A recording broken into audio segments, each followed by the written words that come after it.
Carlos P. Romulo is one of the most intriguing figures of 20th century Filipino history. He was a general, a diplomat, and a journalist who fought on a number of different battlegrounds, including World War II and the United Nations General Assembly.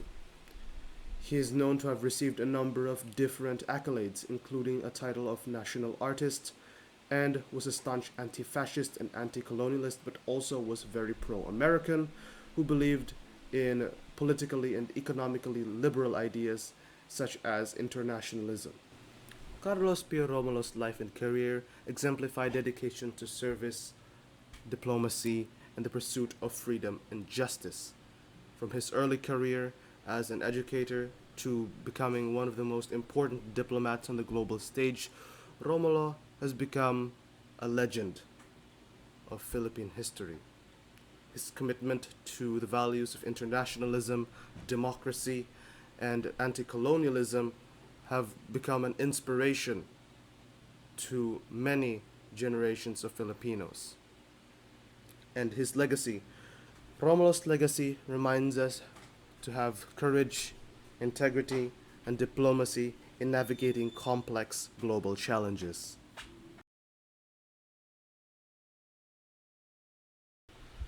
When Japan attacked the Philippines in 1941, Carlos P. Romulo became an aide de camp to American General Douglas MacArthur, where he joined him in Corregidor, where Romulo's broadcasts became known as the Voice of Freedom.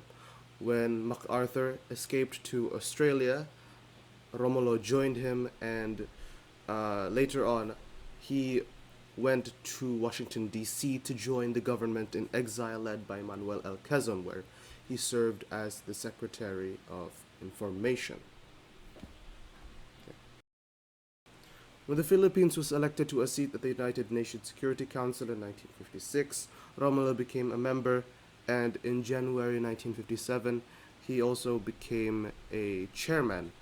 In 1961, he published his biography, I Walked with Heroes, and in 1962 until 1968, he served as the president of the University of the Philippines near Manila, and from 1966 to 1968 at the same time, he also served as the Secretary of Education. Romulo returned to the Philippines in 1945 and had gained aspirations to run for president under the Liberal Party, but lost at the party convention to the incumbent president, Elpidio Quirino.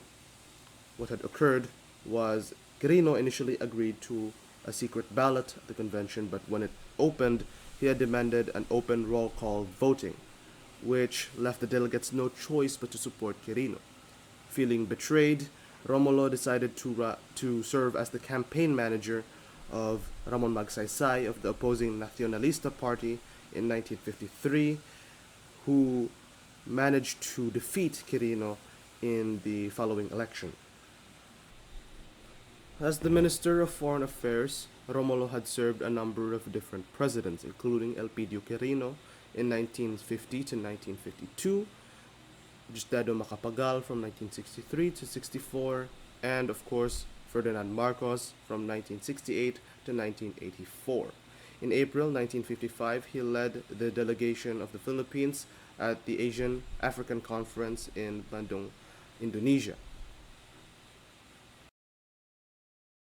Romulo had supported Marcos throughout most of his presidency. However, he resigned in 1983, citing poor health soon after the assassination of the former Senator Benigno Aquino. When Gregorio Brillantes interviewed Romulo in 1984, Romulo had said that he resigned heartsick because of the assassination of Aquino, who he considered a friend, and the resulting free fall of the Philippines' international reputation and economy.